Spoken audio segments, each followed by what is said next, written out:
This is Rare, Father and Tabla, coming at you with another edition of the Hotstove Week 17 MLB offseason, because that's what Hotstove is called. Last year's 2024 season, which we know you go into off-season mode, which is the Hotstove, to start this year's 2025 season, because we're in the year 2025. Let's start with some quick things. Chase Hampton, Tommy John surgery, out for a while. That sucks. Phillies utility man Weston Wilson's out 6 weeks with an oblique. Pirates DFA Brett D. Gauss and cut Yuri Rodriguez. Evan Phillips, they announced won't be ready for open day for the Dodgers, one of their key relievers. Blake Perkins is out with for a bit with a shin fracture.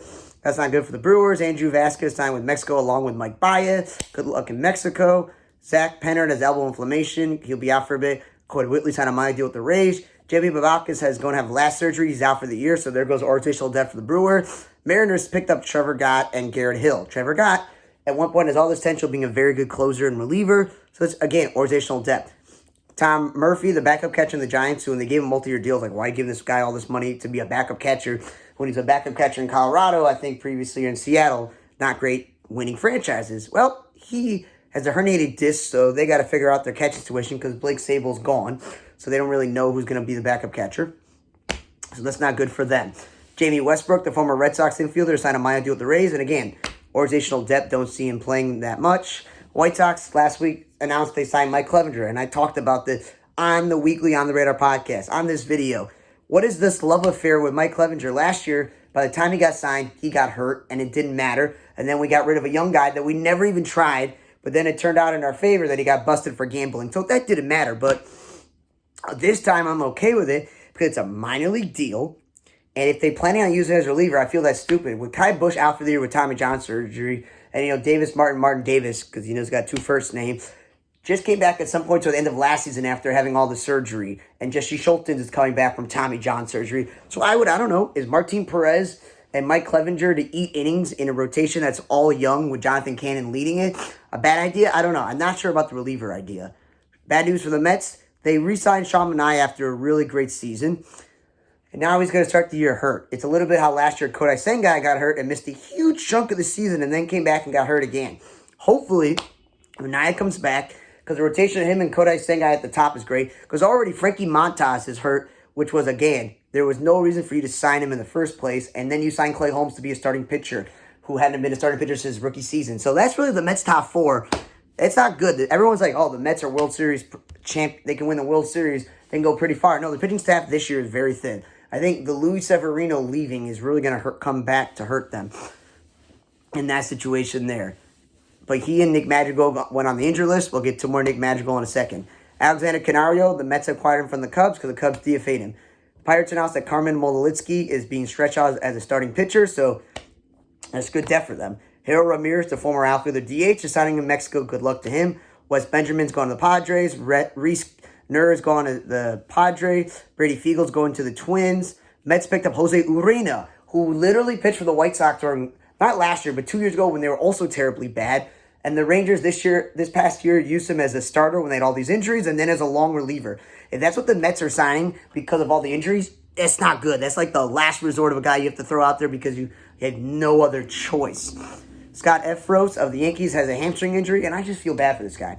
Really talented pitcher. He pitched for the Cubs, and he's pitched for the Yankees, and he's really talented. He's pitched for Team Israel before also, and if this guy's healthy, he's a very good reliever. Nationals have DFA'd Stone Garrett, one of their young hitters. I think they just decided that, between the young guys they call up, like Cruz and James Wood, like they think that between the two of them, there's no room for him, so I guess that's what it is. Brett DeGoss, we talked about earlier, got DFA from the other team. The Marlins picked him up and DFA Seth Martinez, who they just got the other week. Franco Allman is going to have hernia surgery, so he's out for a while. Blaze Alexander is an oblique injury. He's going to be out for a bit of time. D-backs lose some depth there. Yankees staff, J.D. Brubaker has broken ribs, so that's not good for him. And Luis Gil is being shut down with shoulder concerns.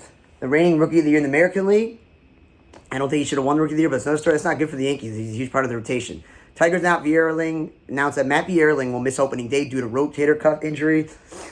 Well, that just opens up the door for them to start that Perez guy alongside Meadows and Green, and then Carpenter will probably get some at-bats in the outfield when he should be DHing. Now to the major moves. In the last week, like after we recorded the last video, Both Mark Canha and Emmanuel Margot have signed minor league deals with the Brewers. If those guys get minor league deals and a guy like, I'm just going to say Michael A. Taylor, Austin Slater, and Mike Tauchman, there's something to say there. The Brewers, I said last year, had a stacked outfield, right? They traded Joey Weimer. Yelich got hurt last year. They were giving Sal Frelick some innings in the infield. So again, I don't see Manuel Margot getting much playing time in Milwaukee unless there's an injury, but at least for Mark Canha's sake, he can play first base and he can DH. Don't really know what Rhys Hoskins there, if he's going to get that. But again, I don't understand how some of these guys choose the minor league contracts that they have. Cardinals announced for the Hall of Fame ballot for this year, it will be Brian Jordan, longtime outfielder, shortstop Edgar Renteria, first baseman George Hendrick, and Hall of Fame starting pitcher Steve Carlton. He's a little more synonymous with the Phillies, but he should be in the Cardinals Hall of Fame, and so does probably George Hendrick should be also. You know, if Edgar Renteria waits, if Brian Jordan waits, those are guys that played when I grew up. Cubs, after signing Greg Allen the previous week, signed Travis Jankowski, and with Seiya Suzuki DHing because they have so many outfielders, I don't know if he's going to get that much playing time, but Travis Jankowski is a very, very good fourth outfielder who can play all three spots, pinch run, pinch hit, whatever you need. So that's a good move for the Cubs for depth. Rangers signed Kevin Pillar. The reason that's a big deal is because when he got his veteran 10 years in the league, because there were some years where he was in the minor leagues or he was hurt, he was like, yeah, it's probably my last season. So I made a whole big deal, and the Angels hooked me up. Then the White Sox screwed that up. Almost didn't happen. Shout out to Ryan Gowen. So I find that interesting. The Rangers have Jock Peterson, and they have their everyday center fielder who they're trying to edge out because he can't hit, so that Langford and Carter can play in the outfield with Dolis Garcia. So I don't really see him getting much playing time unless there's an injury. Both Nicaragua and Chinese Taipei re-qualified for the World Baseball Classic. Nicaragua was in a terrible bracket that Israel was in, where the other teams were just way better. I think maybe Puerto Rico or something is like, yep, and Chinese Taipei, I never knew what it was, but it's Taiwan's name when they compete in tournaments. So good for them. Phillies announced that for the new scorebug, it won't be having the poop game, which is where people were screenshotting it when it said Philly versus Pittsburgh, where it was P and then 00P. Now it's just PHI. So guess what? You're not going to have that anymore. Stanton went to New York for further testing on his elbows. This dude's a walking injury. Imagine if this guy was healthy. He probably would have already reached 500 runs because he's on such a really historic pace. Alex Rodriguez apparently hit a $10,000 or $10 million half-court shot for a college kid, so look up the video. Tigers signed Andrew Chafin to minor deal. He's been around the block. I think he's been with the Tigers multiple times, no matter if it's the start of the season or the end of the season. And again, the Tigers are trying to be a postseason team every year. And signing a guy like Andrew Chafin is a good move. The White Sox announced that Miguel Vargas will be the everyday third baseman. I'm like, okay, you brought back Jacob Amaya after you DFA'd him.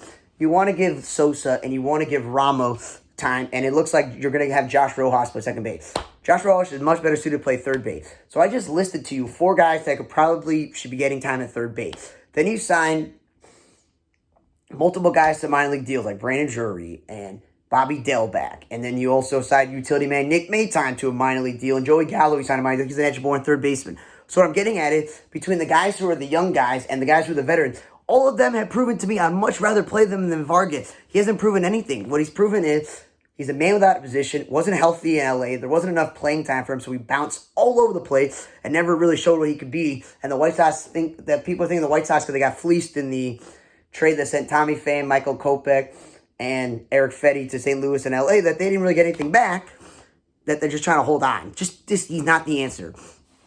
Bad news for the Diamondbacks. They lost 2 pitchers to Tommy John surgery, Josh Winder and Thiago Vieira, former Sox pitcher.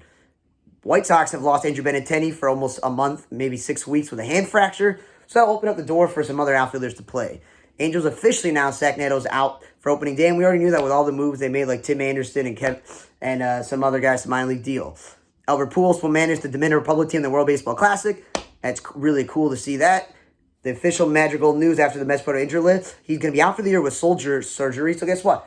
0 games for the Mets. The dude can't stay healthy. After the ESPN deal with Major League Baseball, they're going to be looking at Amazon and Netflix for streaming and NBC. So look out for that. And Nationals re-signed Kyle Finnegan after they non-tendered him. And then they're like, I don't know if we should bring back Kyle Finnegan or not. Dude, he was your all-star closer. It's really stupid that you're like on the fence about, oh no, should I bring him back or not? I think he was the biggest signing this week. Now then, we're going to unfortunately get to some sad news to end the show. Rest in peace to former pitcher Eddie Fisher. He passed away at 88. He had an 85-70 lifetime record, a 3.41 ERA, 812 strikeouts, and 82 saves. He pitched for the Giants, the White Sox, Orioles, Indians, Angels, White Sox again, and Cardinals. He made the All-Team in 1965 with the Chicago White Sox and won the World Series in 1966 with the Orioles. So it was all said and done with.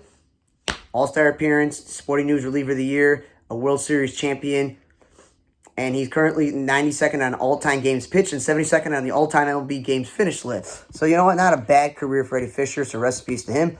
Rest in peace to Larry Dolan. He passed away in 94.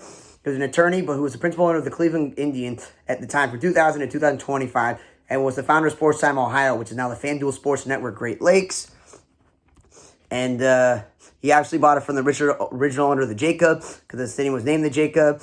And during the time of his owner, the team experimented periods of competitiveness, including playoff runs in 2007, 2013, and they made it to World Series in 2016.